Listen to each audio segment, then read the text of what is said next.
Kapatid, magandang gabi ho. Salamat sa Panginoon sapagkat nagkita ho tayo sa gabing ito. And we would like to thank God for this opportunity. Tayo po'y magsimula na. In the name of the Father, of the Son, of the Holy Spirit. Our Father who art in heaven, hallowed be thy name. Thy kingdom come. Thy will be done on earth as it is in heaven. Give us this day our daily bread and forgive us our trespasses as we forgive those who trespass against us. And lead us not into temptation, but deliver us from evil. Amen. In the name of the Father, and of the Son, and of the Holy Spirit. Amen. Magandang gabi, Pilipinas. Salamat po for joining sa ating broadcast. At salamat sa Panginoon sa pagkakataong ito na tayo ay muling nagkaroon ng opportunity na pag-usapan ang mahalagang bagay. Alam naman natin kapag gabi ho, ang pinag-uusapan natin dito ay experiencing breakthrough. Mahalaga sa atin bilang Katoliko kung papaano natin to magyayari sa atin yung breakthrough. Pag sinabi natin breakthrough, ito yung mga development, ito yung mga pagbabago sa ating buhay. Na dati-dati hirap na hirap po tayo sa pagdating sa mga emotional setbacks natin, mga challenges na tila baga ang feeling mo, ang layo ng Diyos sa'yo. May mga pagkakataon na marami tayong, di ba, parang di na kaya sa buhay. Pero all of a sudden, by the grace of God, ay nakayanan ho natin yung mga pagsubok ng buhay. Mga challenges na tila baga sobrang hirap na. Pero to the rescue pa rin ng Panginoon, yung ating mga personal guardian angels, na tinutulungan tayo sa pananalangin ni Mama Mary for us every day. Pero bago tayo magpatuloy, ay nais ko muna magbasa ng salita ng Diyos dito po sa Proverbs chapter 4, sa mga talatang 15 hanggang talata pong 27. Sabi rito sa Proverbs chapter 4 verse 15 and following, umiwas ka sa masama, huwag kang gagawa nun. Talikuran mo yon at magpatuloy ka lang. Di makatulog ang masama pag di sila nakagawa ng mali. Gising na gising sila hanggat wala silang nasasaktan. Ang pagkain nila kasamaan, ang iniinom nila karahasan. Pero ang daan ng matuwid ay parang araw na sumisikat. Mas tumitindi ang liwanag sa pagdating ng umaga. Ang daan ng masama ay parang kadiliman.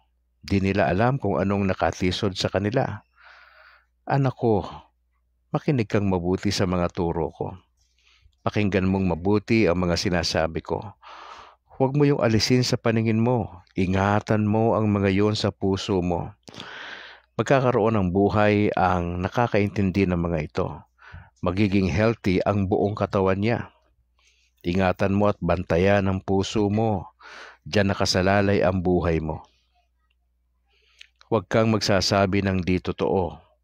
Huwag kang manloloko. Tumingin ka lang ng diretsyo. Mag-focus ka sa pupuntahan mo. Pag-isipan mong mabuti ang mga hakbang mo para siguradong tama lahat ang gagawin mo. Huwag kang liliko sa kanan o sa kaliwa.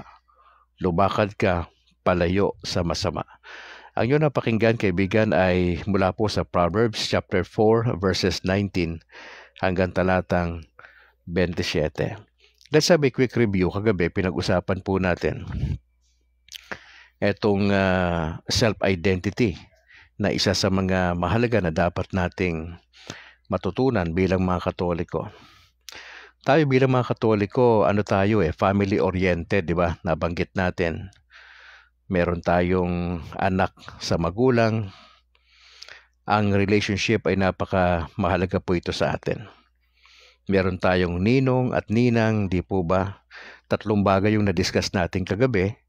Mahalaga sa isang relasyon o yung family-oriented, yung belongingness, yung pagiging bahagi ka ng pamilya.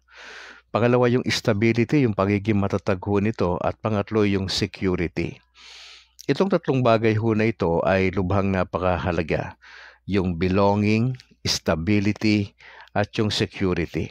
Nakita rin natin sa paraang espiritual na ang Panginoong Hesus siya po ay tinawag na Son of God o anak ng Amang Diyos at Son of Man o anak ng tao. Doon makikita mo lang sa Trinity na merong sense of belongingness di ba? Merong stability at merong security. Ang God the Father, God the Son, and God the Holy Spirit, mga kapatid. Naniniwala po tayo na yung relasyon natin kay Jesus, siya po yung ating older brother, di po ba? At si Mama Mary, yung ina ng Diyos, ay nakikibahagi po sa atin. We can actually come to the Virgin Mary, ask for her help sa ating mga pananalangin. Opo.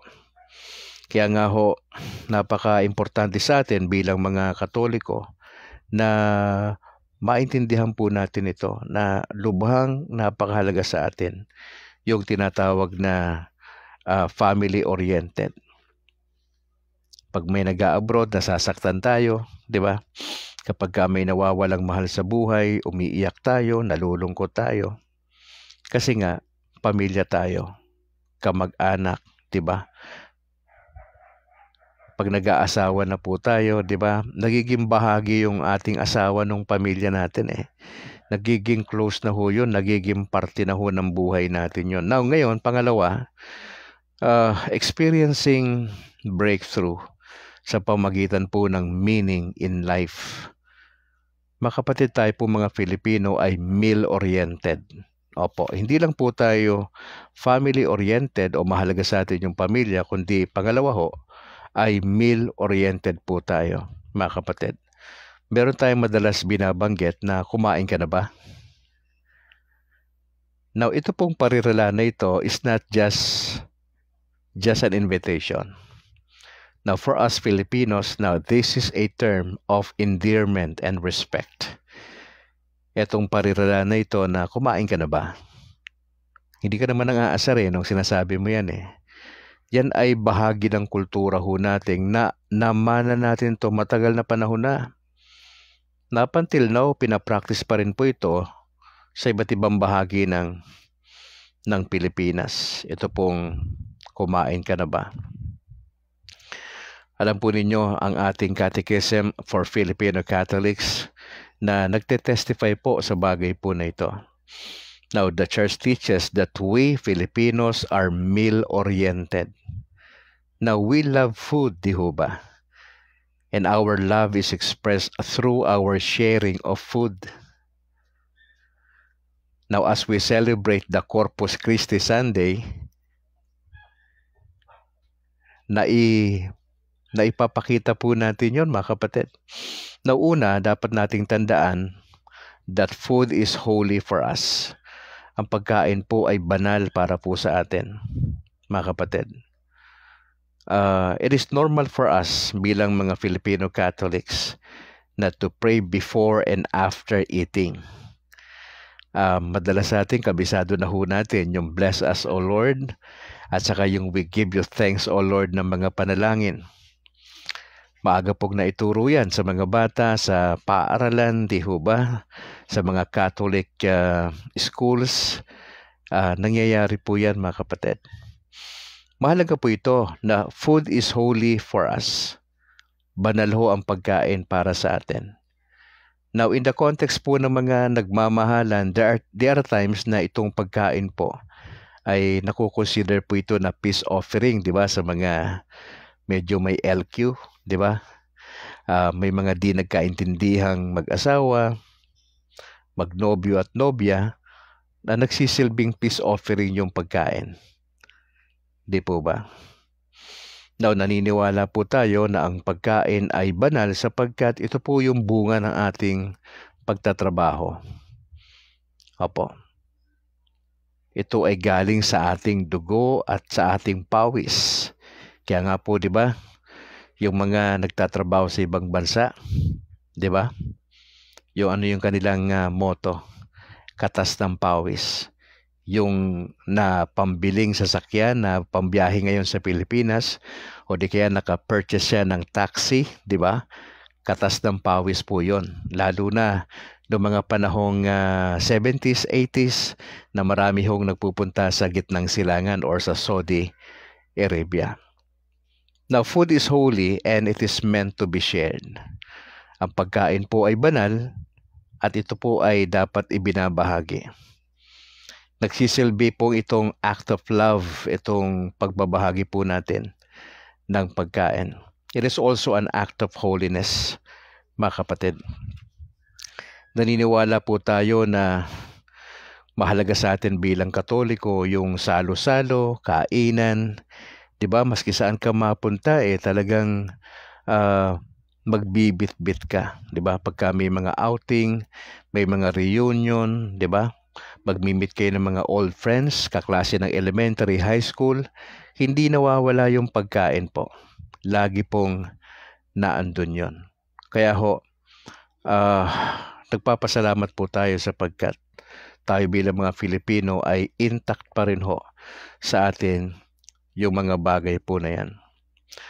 May panalangin po tayo bilang mga Katoliko na they are fruit of the earth and from the work of human hands. Now, we also acknowledge bilang mga Pilipino na Katoliko na itong pagkain na ito, it is really a blessing that comes from God who loves us. Galing ito sa Diyos na siyang nagmamahal po sa atin, mga kapatid. Pangalawa, we celebrate with food.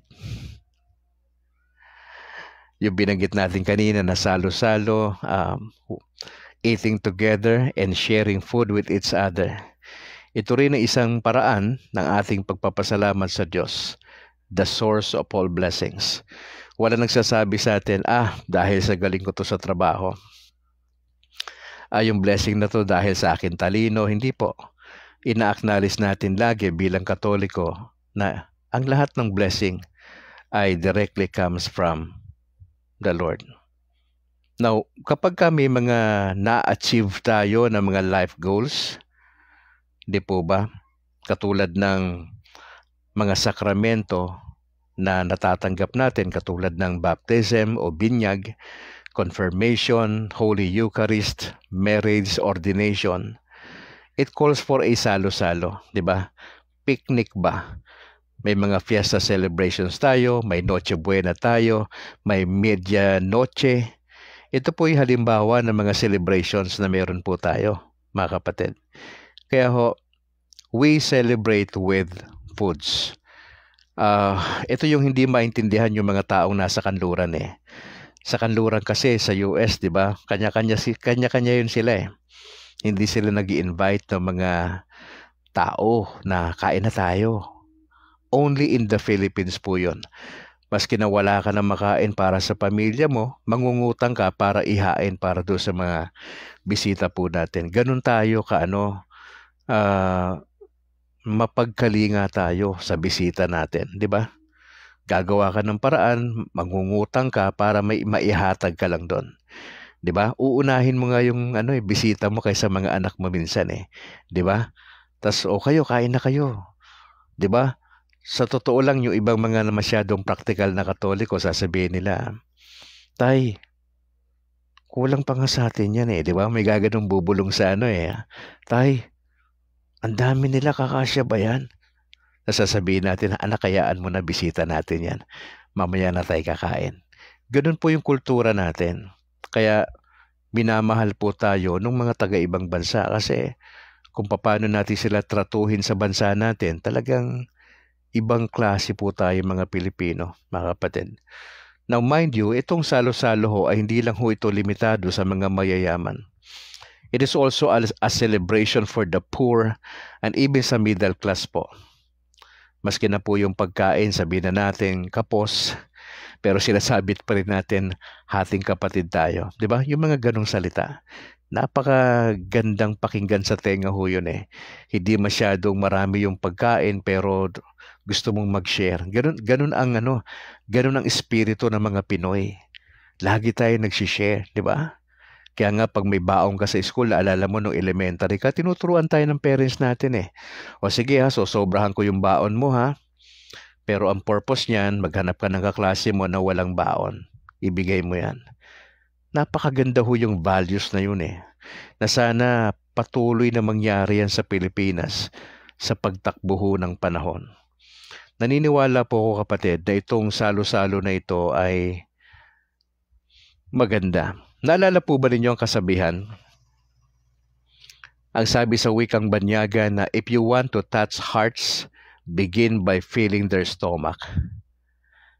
Sa Tagalog po, ang pinakamabilis daw na daan patungong puso ay ang pagbubusog ng tiyan.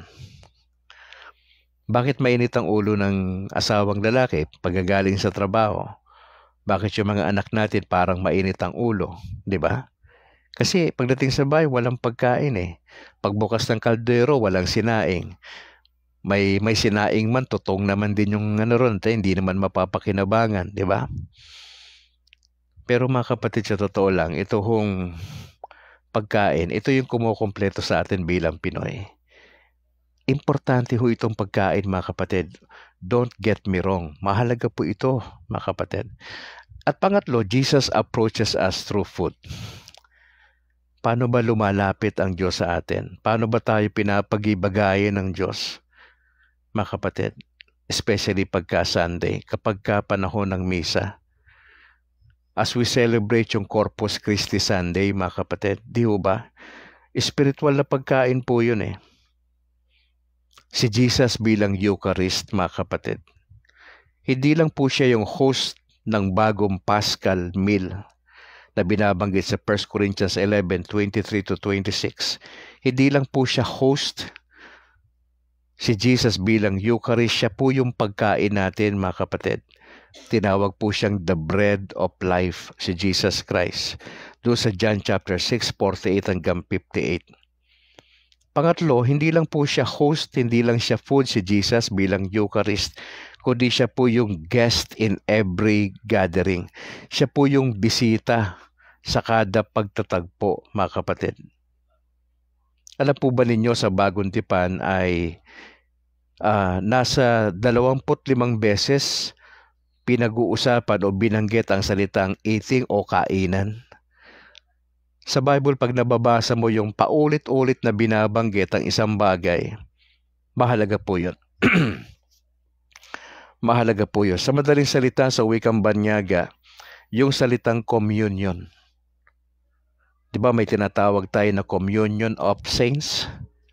Ito yung pagsasama-sama, mas daig pa nito yung fraternity. Parang ganun ang idea ng communion. It's a fraternity. Ito'y katipunan, katipunero ito'y blood compact. Yun po yung idea ng communion, mga kapatid. Opo. Yung bang feeling mo pag nasa church ka, if you attend mass, feeling mo at home ka lagi. Why? Kasi nandun ang Panginoong Yesus. Nandun ang ating Panginoon Diyos. Ang kaibahan po sa protestante, sa amin bilang dating pastor,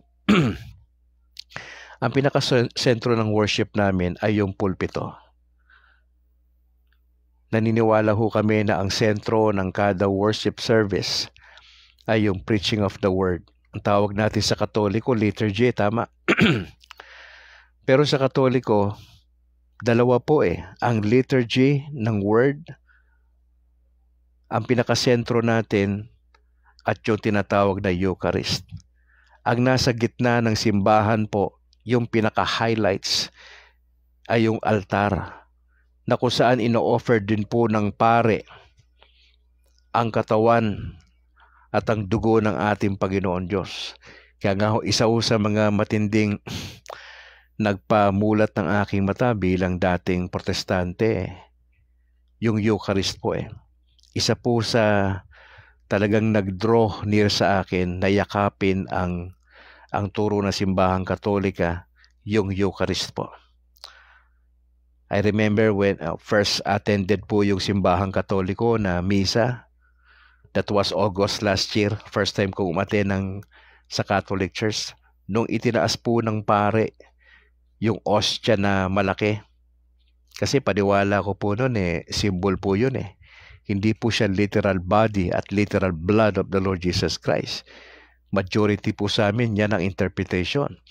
Pero ako po'y naniniwala na sa aking pag-aaral for almost 4 years, mga kapatid, ay napagtanto ko na hindi pala siya symbolical, kundi yun pala ay literal.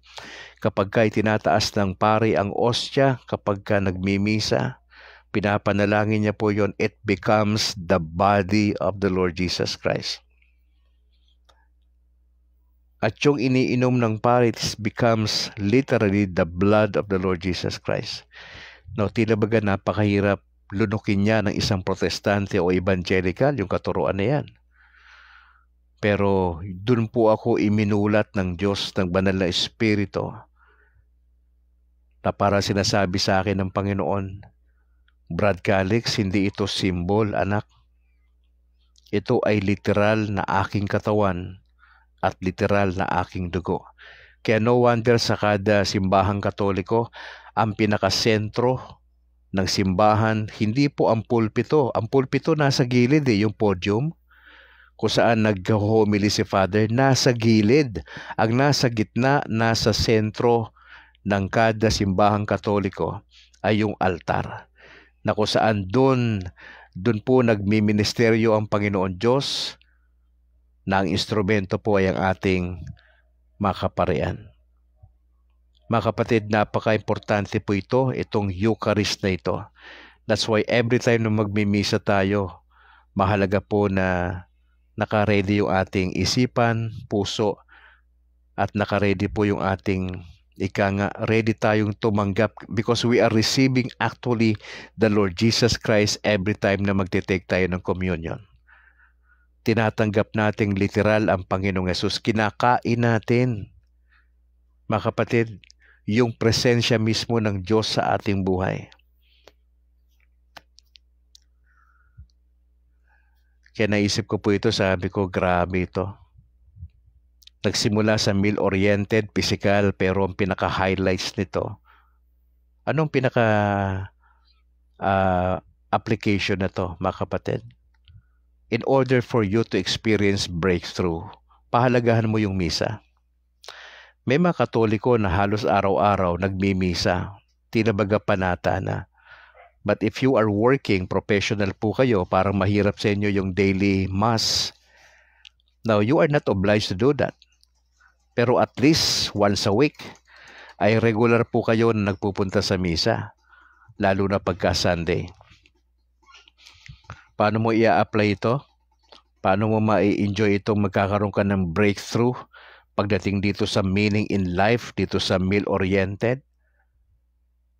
Paghandaan mo sa pagkakataon dadalo ka sa misa.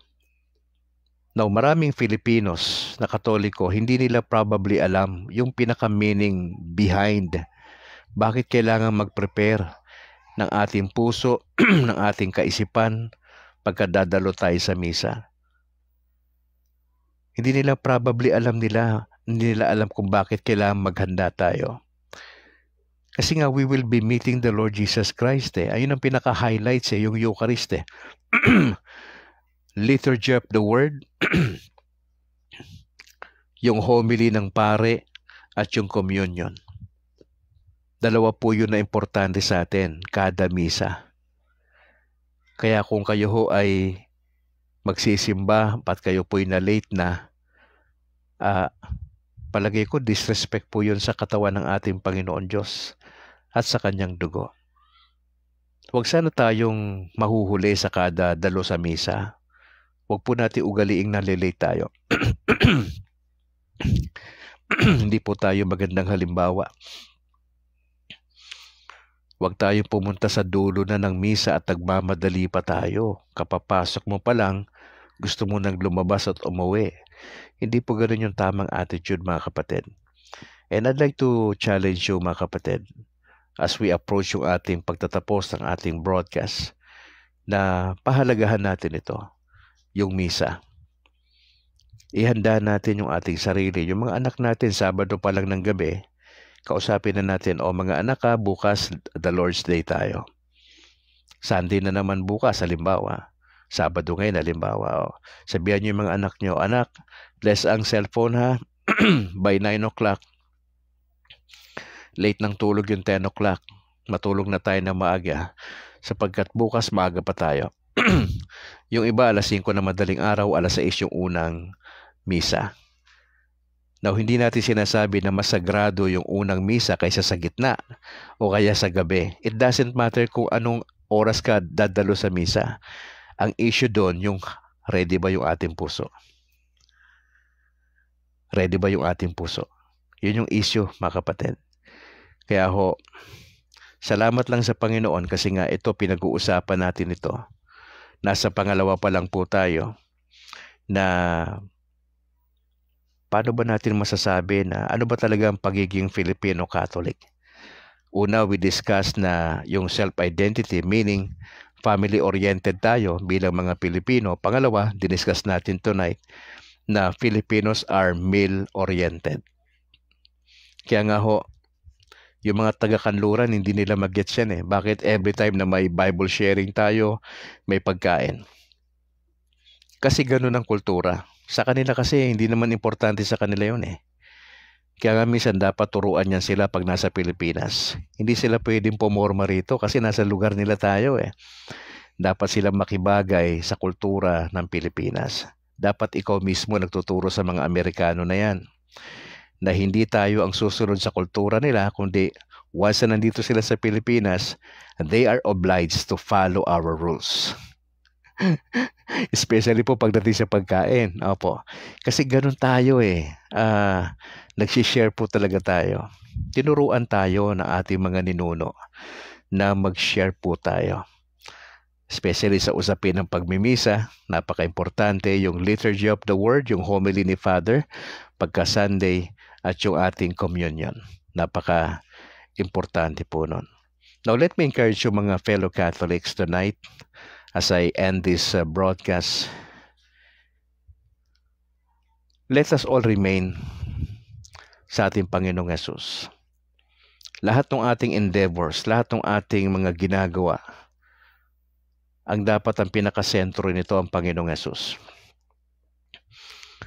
Yung paano natin mag-glorify si Jesus as we pray, as we do good works to others, as we minister, yung ating pag-involve sa apostolate, at dapat ang pinakadulo na magbigay tayo ng luwalhati sa ating Panginoong Hesus. Now, let me remind you, fellow Catholics, hindi natin kaaway ang protestante. Hindi natin kaaway ang mga evangelicals.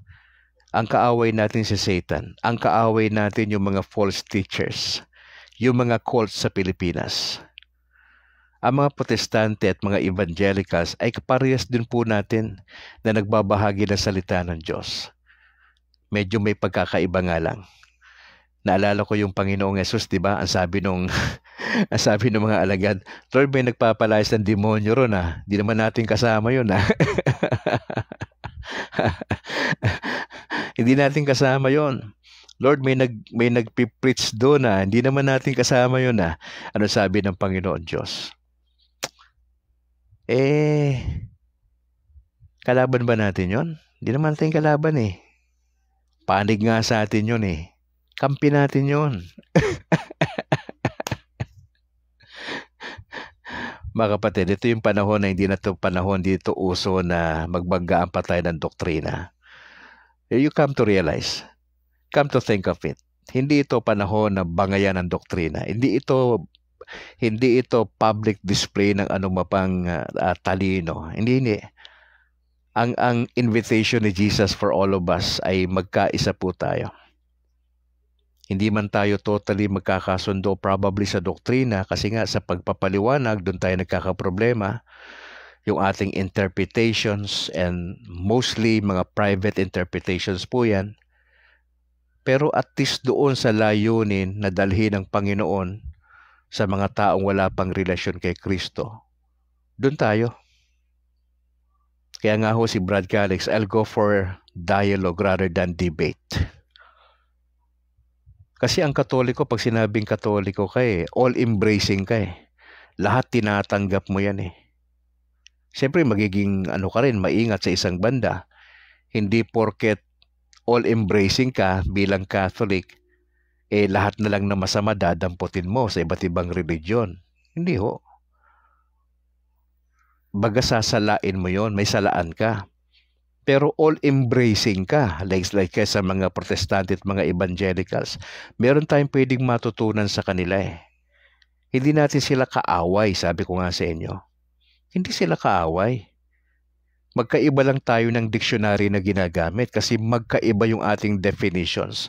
We are using the same terms, pero ang pagkakaiba, iba yung definition natin. Pagka tinignan mo yung dictionary ng Protestante, ng Evangelical, kumpara mo sa dictionary ng mga Katoliko, magkaiba po yung paliwanag natin. Pero ibig hubad niyang sabihin magkakaaway talaga tayo? Hindi po.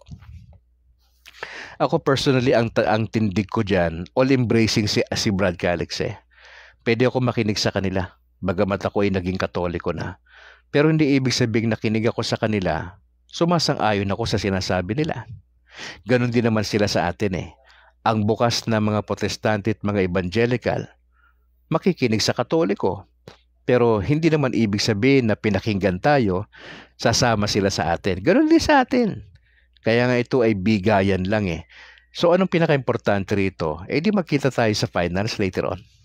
Ano ibig sabihin kita tayo sa finals? Kung tayo ay may katiyakan ng kaligtasan na sinasabi natin, now i-prove natin yan dito sa lupa. I-prove natin sa lupa. Ano ba yung pinaka-emphasis ng Lord sa atin? Doktrina ba? Hindi ho eh. Ang sinasabi ng Lord, we have to love one another. Pakita natin sa iba na tayo ay totoong mga disciple ni Jesus Christ by loving one another. Hindi po loving one another yung debate. Hindi po loving one another po yan. Pamamahiya po yan ng isang tao. Kung matalino ang isang katunggali, love ba yun? Hindi po love yun eh. Kaya ako I'll go for dialogue rather than debate. Kasi mas masisave mo yung relationship. Hindi man siya maniwala sa pinaniniwalaan ni Brad Calix. But at least na ipakita ko yung concern ko sa kanya. Pag na-ospital siya, mayroon akong pwedeng ibigay.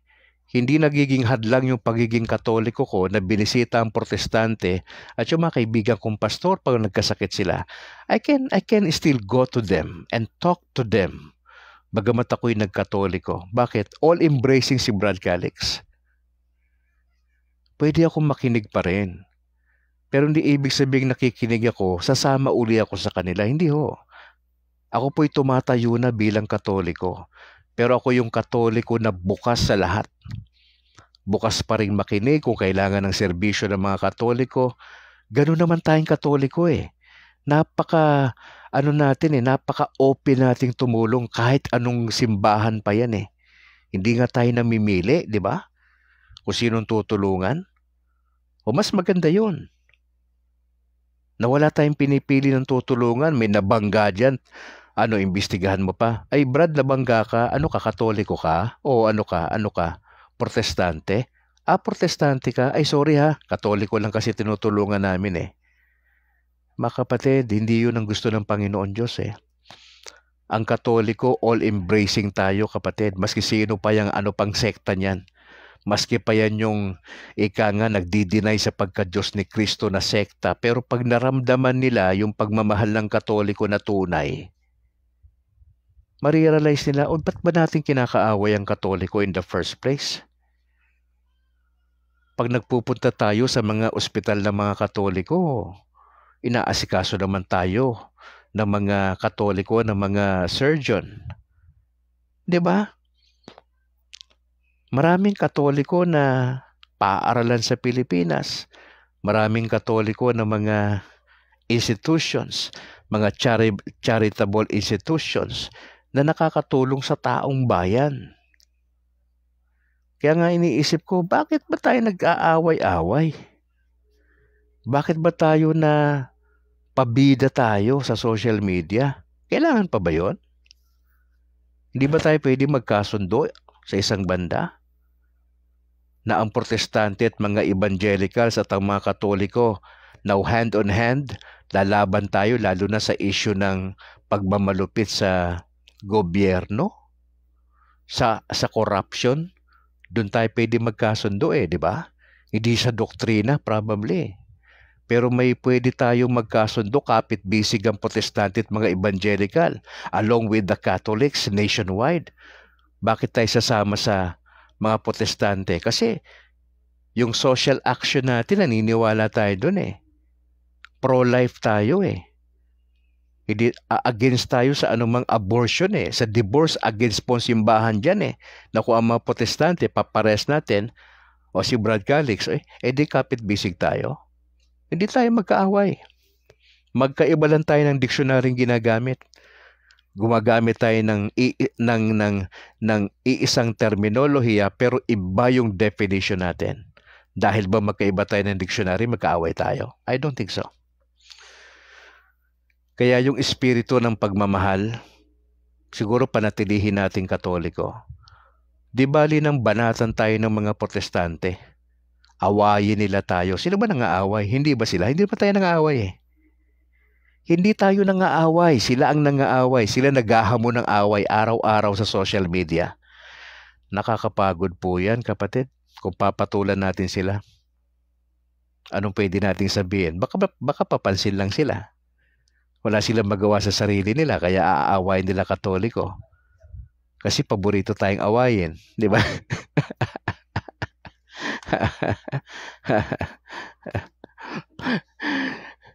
Siguro kung ako'y bishop ng Katoliko, magdideklara po ako ng ceasefire teka muna, mga fellow Protestants, Evangelical, kalma lang kayo, 2025 na ngayon, tigil na natin yan. Wala tayong pwedeng pag-usapan pa kasi tapos na yung usapan natin. Okay, let us journey together. Yun lang yung hamon siguro. Kung ako siguro yung isa sa mga bishop sa Pilipinas. Okay, magkasundo tayo. Ipangaral natin ang ating Panginoong Yesus na magkaroon ng pag-asa ang Pilipinas.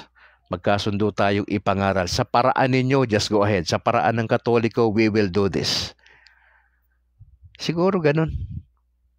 Hindi na to panahon para magpasikatan tayo, magaling kami sa doktrina, ang mga Katoliko sa good works. Let us combine our efforts. Magaling pala kayo sa doktrina wala naman kayong good works. Kami may good works kami, kulang naman kami sa doktrina siguro.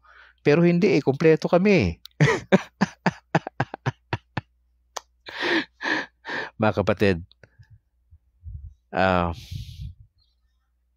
masaya lang po ako kasi po, ang impression ng Lord sa akin bilang pastor dati na nagkatoliko, let us practice yung ginagawa ng Panginoong Yesus. Hindi po judgmental si Jesus May makasalanan na nahuli sa pangangalo niya. Hindi naman niya binanatan yung babaeng nahuli sa pangangalo niya Hindi naman niya tiniris-tiris pa yun Nagbigay lang siya ng babala. Sabi niya sa babae, meron bang babato sa'yo? Kasi ayon sa kautusan, dapat batuhin ka hanggang sa mamatay ka. May bumato ba sa'yo? Sabi ng babae, wala po. Hindi rin kita hatulan, pero tandaan mo sige, uwi ka na, huwag ka na magkasala ulit. Kasi seryoso si Jesus Bagamat all-embracing si Jesus, sapagkat Katoliko si Jesus, all-embracing si Jesus, and yet pagdating sa kasalanan, seryoso po siya sa tao. Mga kapatid, let us practice love to fellow Protestant. Let us embrace them. Let us show them the love of Jesus Christ. Yun ang kulang sa kanila Kaya siguro panay ang atake nila sa atin Huwag na natin silang patulan. Yun ang sagot natin Aawayin tayo. Sabihin na lang natin, okay, ayaw namin ng away. Pwede ba namin kayo ipagdasal na lang? Siguro ganun. Naghahamon sila ng debate at ang sagot ni Brad Calix, Brad, pwede bang magkape na lang tayo?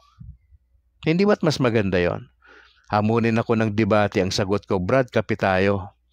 Hamunin ako ng debate next month, Brad, can I pray for you? Hamunin ako ng debate.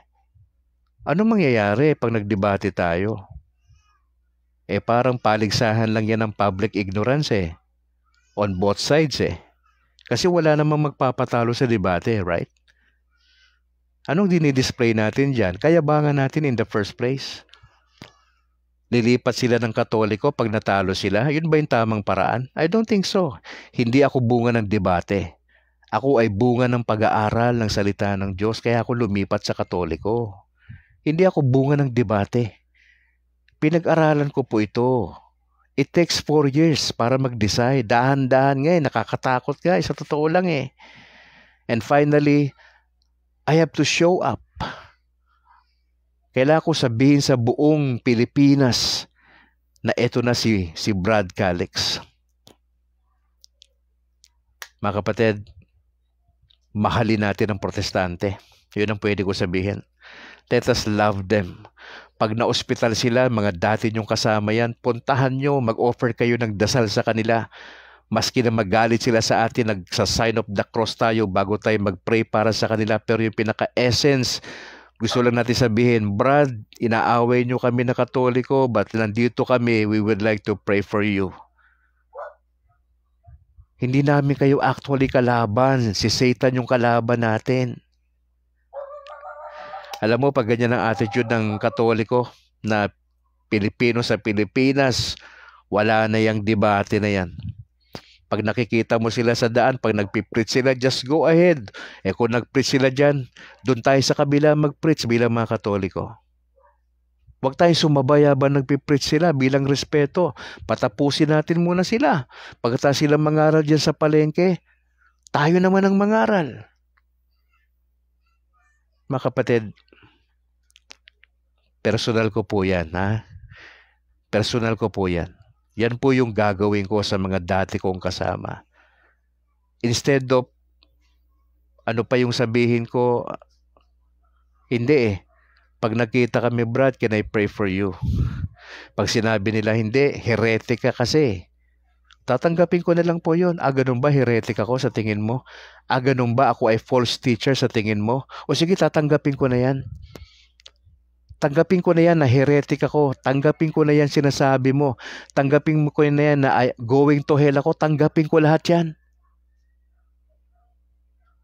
Tanggapin ko na kaaway mo ko. Pero babalikan lang kita. Ano sabi ni Jesus sa mga kaaway? Diba, love your enemies and pray for those who persecute you. Are we persecuting you as Catholics? We are not persecuting you. You persecuting us. Bilang Katoliko, na kung ang trato nyo sa amin, kaaway nyo kami, ano sabi ng salita ng Panginoon Diyos? Love your enemies. Kung enemy nyo kami mga Katoliko, well, you have to love the Catholics instead. Yun po yung essence. Love the Catholics.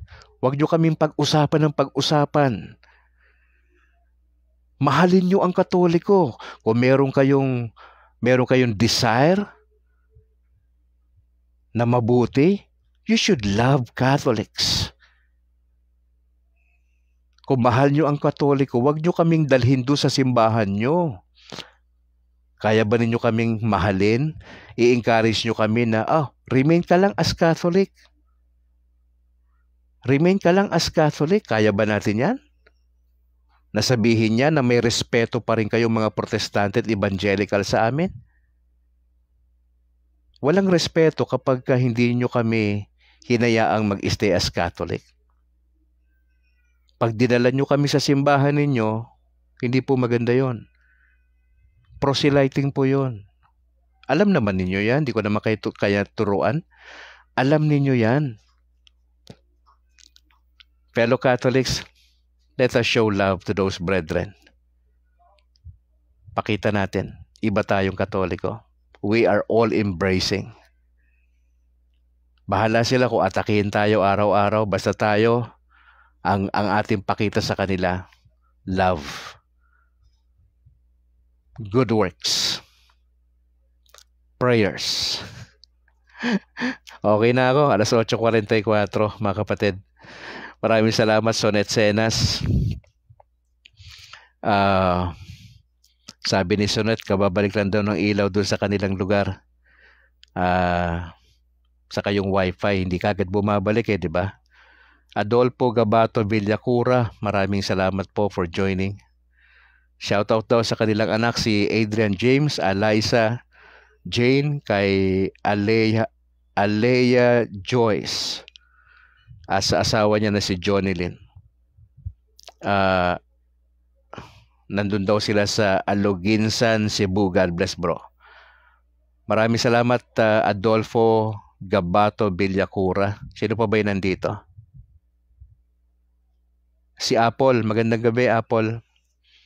Regards kay Ninong, Larry, kay Ninang, Bobby Taruk. Maraming salamat, Unconditional Love. Kay Neil Kevin Perez, magandang gabi po. Jimmy Oren, salamat. Kay Rego Perocho, salamat po. Kay Acero Obilio Dorado Gary Joy. Invite natin to minsan, mga kapatid, na magsalita sa atin patungkol dun sa Prex, si Bro Gary Joy. Si Ma'am Chi Suarez, pastor's wife po ito. Magandang gabi po at regards na lang po ako kay Pastor. Okay, sino pa ba? Si Jemeline Hunasan Balahadja, maraming salamat po for joining. Si Clarissa Canaway Alyosa, magandang gabi po, watching from Leon, Iloilo daw. Regards po sa inyong mister, kung kayo po ay may pamilya na po, at sa inyong mga anak. Kay Peter Pladhero, maraming salamat, Peter. Kay Brad Ang Cortez, salamat po. Kay Ate Ya Montejo. Kay J. Alabado, salamat, bro, for watching. Kay Feliciano Bacleon, dyan daw po si FD Gingoog Magsaysay chapter. God bless sa tropa, sa si FD dyan sa Magsaysay, Feliciano Bacleon. Pipito Barbon, Brad, maraming salamat for joining sa ating broadcast. At sa lahat ng tropa natin dyan sa Granada. Bobby Taruk, salamat, Sino pa ba? Yung mama ko pala nandito. Mama Elsie Calixtro, magandang gabi, ma. Usap tayo pagkatapos ng broadcast, si Maya Rodriguez Acohedo. Maraming salamat po. Alright. I'd like to announce, mga kapatid, bukas special moment kay Brad Calix at kay Annalyn Calixtro. Ano meron, Brad Calix, bukas? Wedding po namin sa Catholic Church. Ma'am Chi, pakisabi kay Pastor, wedding po namin sa Sumag sa San Juan de Pomoceno. baka makapasyal po kayo doon, Alas 3 po yung kasal namin, Alas 3 ng hapon.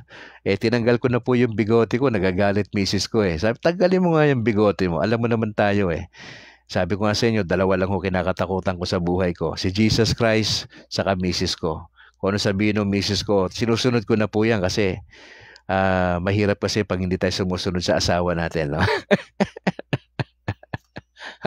Okay ba? Okay ba itsura ko, mga Brad? Mga sis? Yan ba yung gusto nyo makita lagi? Comment lang kayo,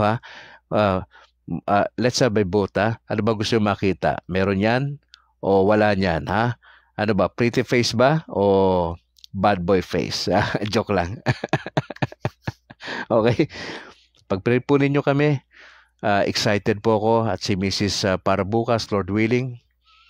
Mga 1:30 pa lang po ay prepare na kami para pumunta sa church para po sa actual wedding. Opo. Baka unahin po yung binyag sa akin dalawang anak, Sasabay na po namin yung baptism, the sacrament of baptism para sa mga anak namin. At followed by wedding po namin. A simple kind of wedding lang ho ito. Yung wedding rite lang ho yung ibibigay sa amin ng pare. Yung aming parish priest na si Reverend Father Luan Torrefranca, yung aking parish priest dito sa Sumag. Maraming salamat sa Panginoon at sa inyo, mga kapatid, So ipag-pray nyo lang po kami. Excited po kami na kung anong gagawin ng Panginoon Diyos bukas, lalo na sa hapon. Magkikita tayo bukas sa ganap ng alas 6 ng umaga, Lord willing, mga kapatid, para pag-usapan natin ang salita pa ng ating Panginoon. Tayo po'y manalangin in the name of the Father, and of the Son, and of the Holy Spirit. Ama, salamat sa gabing ito. I'd like to pray for my fellow Catholics. Hinihiling namin ang inyong pagpapala. Samahan po ninyo ang bawat isa. Taglayin namin ang kapayapaan ng Panginoon Diyos. Tulungan nyo kaming mahalin ang mga protestante at mga evangelicals. Hindi namin sila kaaway. Ang kaaway namin ang dyablo. Ang kaaway namin yung mga false teachers. Yung mga sekta, Panginoon Diyos, na sumulpot sa Pilipinas, na hindi naniniwala po sa Panginoon bilang Diyos. Sila po yung kaaway namin, sa totoo lang. Pero may sinasabi ang Panginoon tungkol sa mga kaaway that we have to love our enemies. Yun po yung mabigat na hamon na magmahal sa mga kaaway. Lord, I just pray personally that kahabagan nyo kaming mga Katoliko na mawala sa amin yung spiritual pride, makita sa amin yung pagpapakumbaba, yung aming compassion with our fellow men.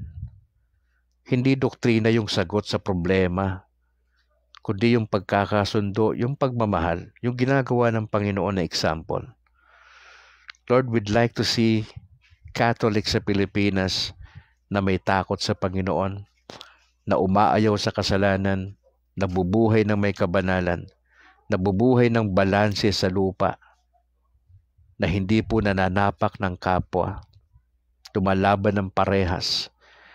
Lord, maraming dapat ayusin sa mga simbahan, sa totoo lang. Hindi ho perfect ang mga Katoliko. Nagsusumika po kaming maging tulad ng Panginoon Diyos. Kaya ho, mahaba-habang lakbayin pa ito. Gamitin niyo po ang inyong lingkod at yung mga converted pastors sa Pilipinas na ma-guide namin properly ang mga Katoliko sa tamang landas ng iyong salita. Na ma-realize namin na ang pinakasentro ng buhay pananampalataya ng bawat Katoliko ay ang Panginoong Hesus at ang pagsunod sa kanyang kalooban.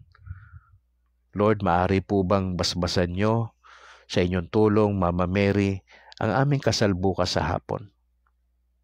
Yung binyag ng aming 2 anak, na ito yung panimula ng kanilang pagsunod sa kalooban ng Diyos. At sana po sa kanilang confirmation sa taong ito ay ma-realize nila na ang pagiging Katoliko pala ay isang sagradong lakad sa kalooban ng Panginoon Diyos. Lord, salamat sa gabing ito. We would like to thank you. Baguhin yung aming isipan at puso. Tanggapin namin ang salita nyo. Magkaroon kami ng inner transformation by the grace of God. Makita namin ang sarili namin na patuloy kaming yumayakap sa katotohanan ng inyong salita, na si Kristo ang pinakasentro ng aming buhay, aming lakad bilang mga Katoliko. Lord, help us to love Protestants, to show them our care, yung aming malasakit, Panginoon, sa iba't ibang paraan. Hindi man namin sila makukumbinsi sa doktrina, pero sana makumbinsi namin sila dahil sa pagpapakita namin ng aming genuine concern sa aming mga pananalangin. Lord, bigyan nyo kami ng opportunity to show that to them. Lord, kunin yung lahat ng parangal sa gabing ito. Ingatan nyo kami sa aming pagtulog. Bukas sa inyong kalooban, magigising po kami. At ma-enjoy namin yung pagsasalo-salo namin ng inyong salita. Pagpalain niyo yung mga bishops namin sa Pilipinas, ang mga kaparian po namin, ang mga seminarista na nag-aaral. Tulungan niyo sila na makayanan nila yung kanilang formal na formation, Panginoon. Salamat po. We pray this in Jesus' name. Amen. In the name of the Father, and of the Son, and of the Holy Spirit. Amen. Mga kapatid, maraming salamat for watching sa ating broadcast tonight. Maaari po bang makiusap? Pakishare po natin yung video na ito sa ating kapwa Katoliko nationwide para ho ma-encourage sila sa salita ng ating Panginoon Diyos. And Lord willing, bukas magkikita-kita ho ulit tayo sa kalooban ng ating Panginoon Diyos. Regards po sa mga pastor na kaibigan natin na nandito sa broadcast ngayong gabi. At samahan po kayo ng Panginoon Diyos sa inyong mga ginagawa rin naman para sa kanyang ubasan. Ako, magandang gabi po mga kapatid. Brad Calix mula rito sa Negros Occidental. To God be the glory. Ingat po kayo. And bye for now.